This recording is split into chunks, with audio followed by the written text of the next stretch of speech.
channel, make sure you like, comment, and subscribe if you have not already, and turn on your post notification bell so you know when I have something to say.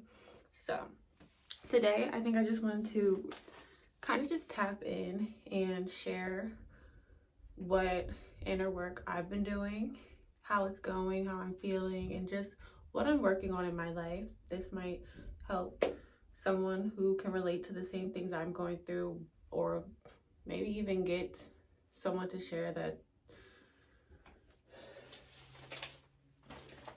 So I think this is something that I'm just gonna want to start doing. Like any inner work I'm doing, I just want to share with you guys, and then you guys can tell me what you guys are working on, and just, you know, kind of just be here for each other.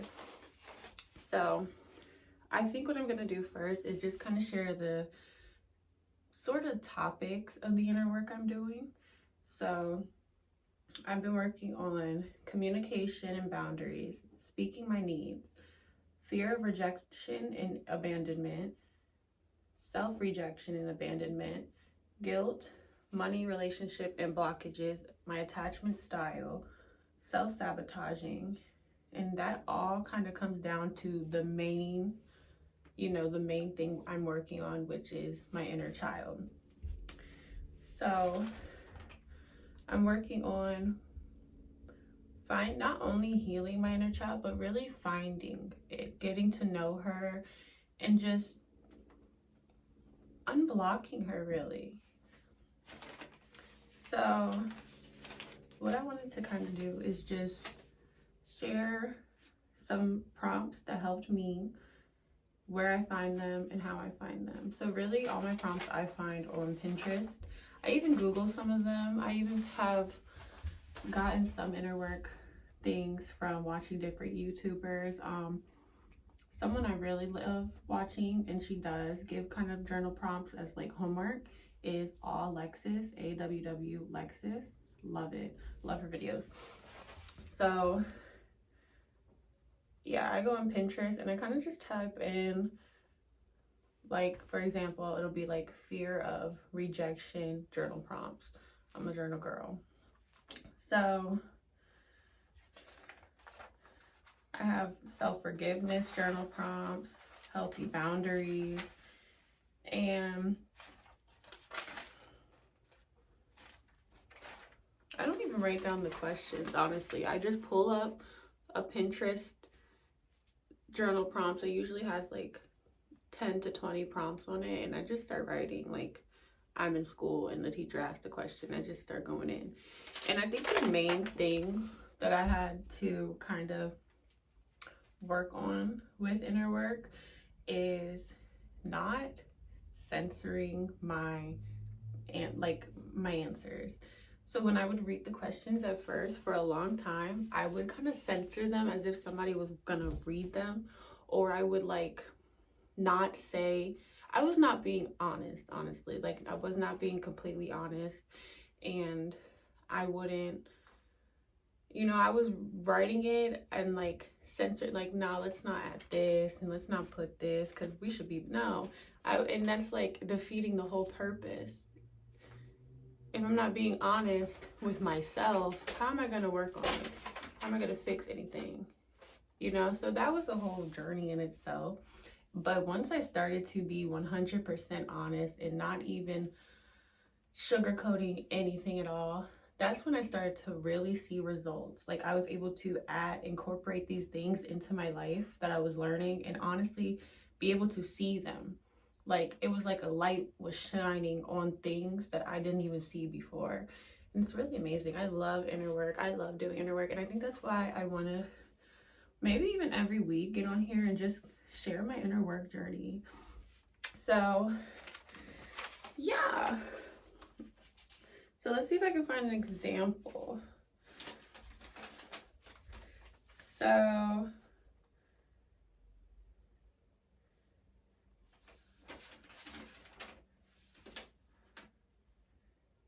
okay, so like for example, for like the boundary work, the first part of being able to establish and set my boundaries, I had to find out what they were first. So I had to really just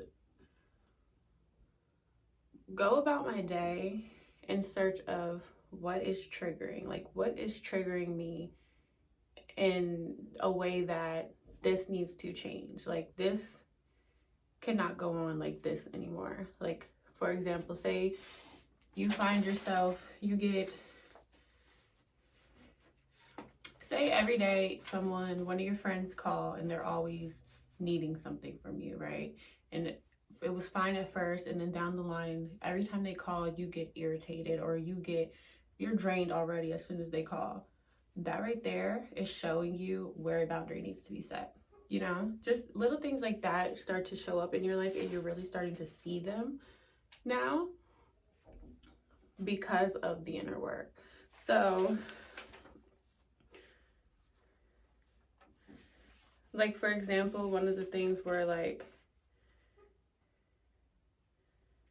oh, or even, here's a good example. It was like, what does someone with healthy boundaries look like to you? And I was basically like, doesn't compromise values for others, knows their personal wants and needs, and can communicate them. That's big for me, is communicating my needs. That's actually what I said I was working on, and I'm still working on that. That's still something that I'm going to be working on. You know, being able to, you know, I think I'm at the point where now I've done the inner work I'm seeing my needs. I know what my needs are. It's being able to express them, you know? So that's where we're going now. And accepts when others say no and is okay with saying no, honors physical needs, and including the need for space, will not tolerate belittling, shaming of feelings, thoughts, or ideas, you know, things like that.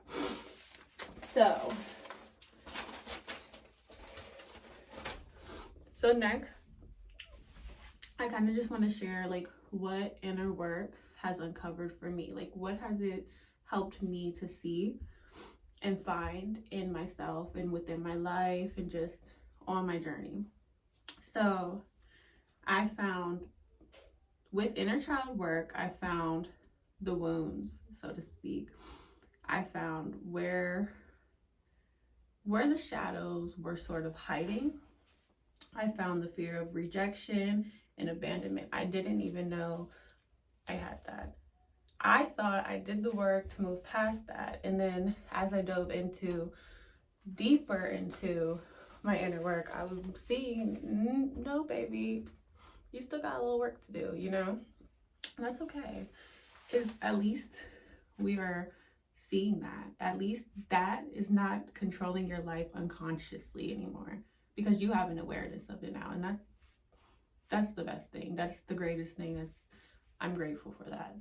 So, fear of rejection and abandonment, and how and why I reject and abandon myself.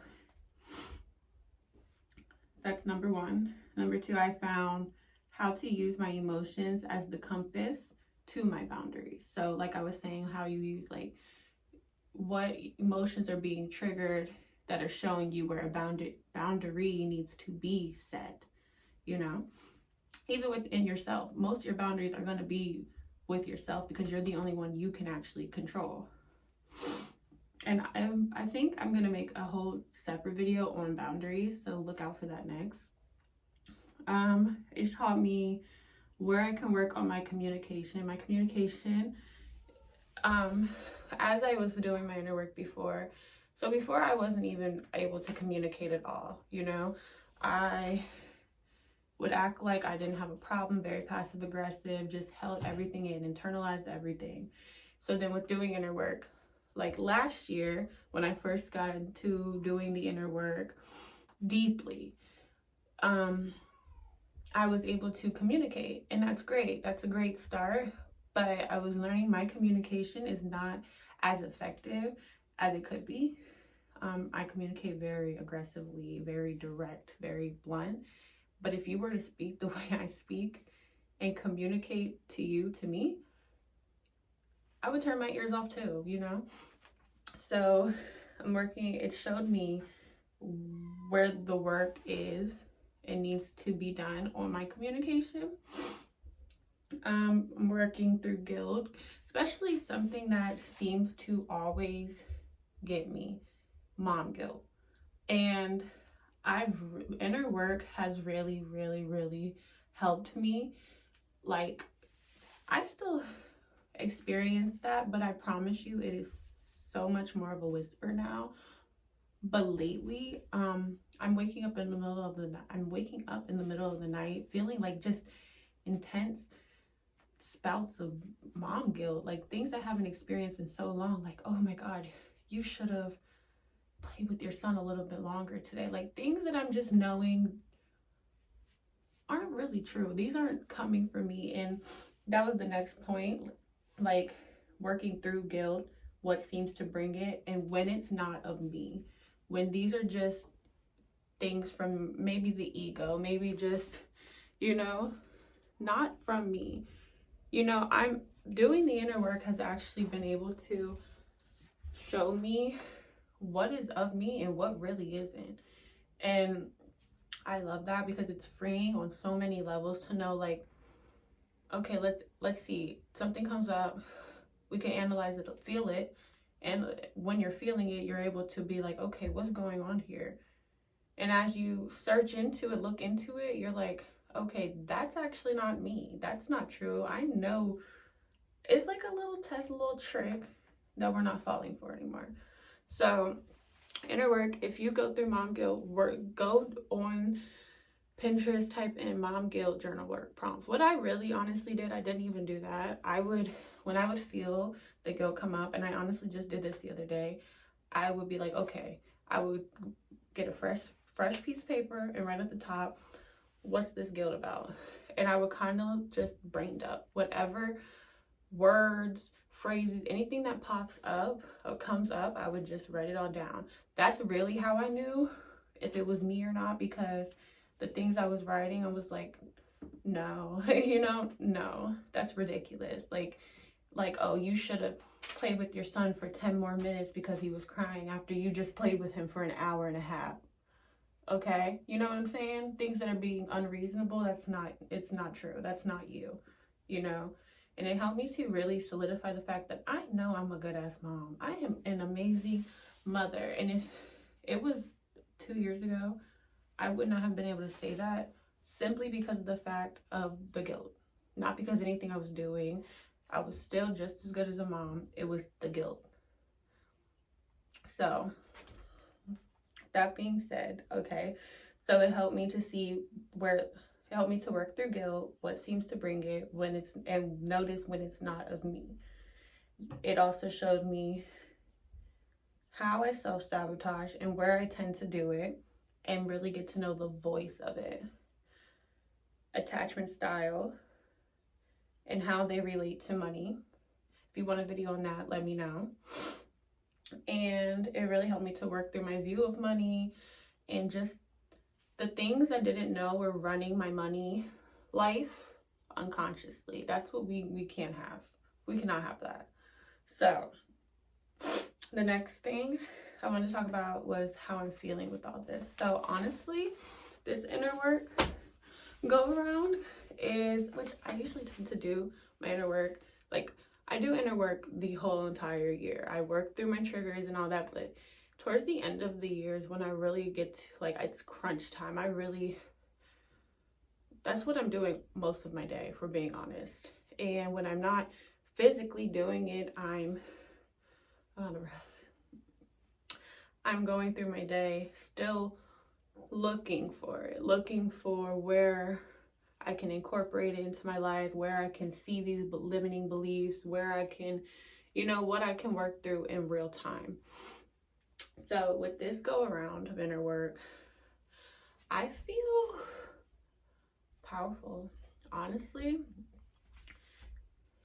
Yeah, that would be the best way to describe it. I feel okay. Like each thing I work through, I feel like that's this much power back to me, this much power back to me, this, and that in itself is so healing, just to feel powerful when your whole life you've just felt powerless. It's something like You can't even put it into words. It's just, I'm grateful.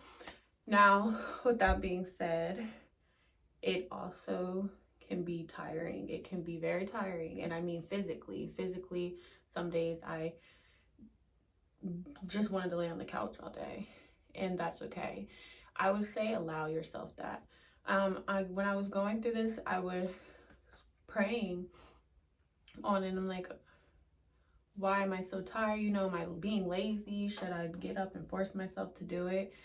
Jumping into my body and out of my head, I felt, you know, it's like, no, you should rest. Like, we're doing a lot. Healing is a lot of work that you can't see. Rest. Then that same day, I came across a post on Pinterest, and it was like, healing takes a lot of energy. Give yourself the rest you need. And it was just confirmation. Like, you are going to be tired on this journey, but that doesn't make it any less worth it. It's okay to be tired. Be tired. You know, rest as you need to. Do what you need to. And with that being said, I want to share what helped me through this journey too. Something new. Belly dancing. Belly dancing helps so much because I feel like it literally is shaking these stuck things out of you. It's making them rise and come to the surface. Because after I belly dance, I feel so light. Like when you do yoga, I feel so light. And then maybe later on in the day, I'll feel some kind of past memory come up or emotion come up, and I'm able to just process it, you know, release it, do what I gotta do to feel it and let it go. So belly dancing helps, stretching helps, somatic exercises, shaking helps. Just shaking it out of your body, like how dogs just randomly will just shake. That helps. It helps so much, especially when I'm feeling frustrated and I honestly don't know why, or when just feeling too heavy, I'll just shake it off, you know. Dancing in itself helps. Just dancing around the house, turning on music while you cook and dancing, turning on music while you're cleaning, while you're everything, and just dancing with your children. Just dance, you know. Something me and my son do, I have a 6-year-old, he's about to be 7 in a couple months. Something we like to do is something called wiggle breaks, and he actually put me onto this because in his school they will take wiggle breaks, which is where they go on YouTube, and there's this, it depends, it's 30, 10, 3 minutes.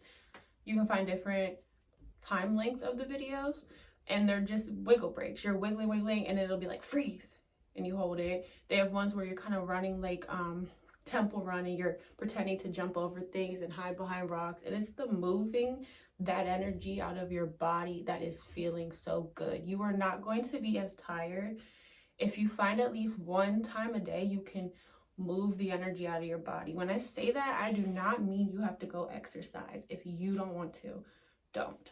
Now, strength training has helped me when I was working through anger.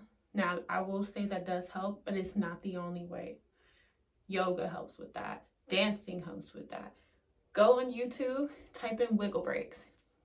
I know it sounds silly. You might even feel silly doing it, but once you're into it, and especially after it's done, you feel amazing. You feel what's left your body. Like, just trust me. Just go try it. Okay. Now, the last thing that's helped me is incorporate just as much pleasure into your life as you are this healing. Give your body the sort of light at the end of the tunnel, so it knows when we're doing this healing journey that there's light at the end of the tunnel, you know, that it's not so dark, because we also have the pleasure to look forward to, which is the dancing, which is whatever it is to you, whatever pleasure looks like to you. Give yourself just as much of that, you know. Go color in a coloring book, just go doodle, go listen to music, and take a walk. Give yourself just as much pleasure during this time. You deserve it. You deserve it. You need it. You should have it, you know. All right, so last thing I wanted to speak on was what I plan on working through next, which will be deeper boundary work. I was able to get to know what my boundaries are. Now I'm working on and working through how to set them in a healthy way, how to communicate them. Fear of success work, and more speaking up and speaking my needs work, just diving deeper into that and working through that even more. And that's pretty much it.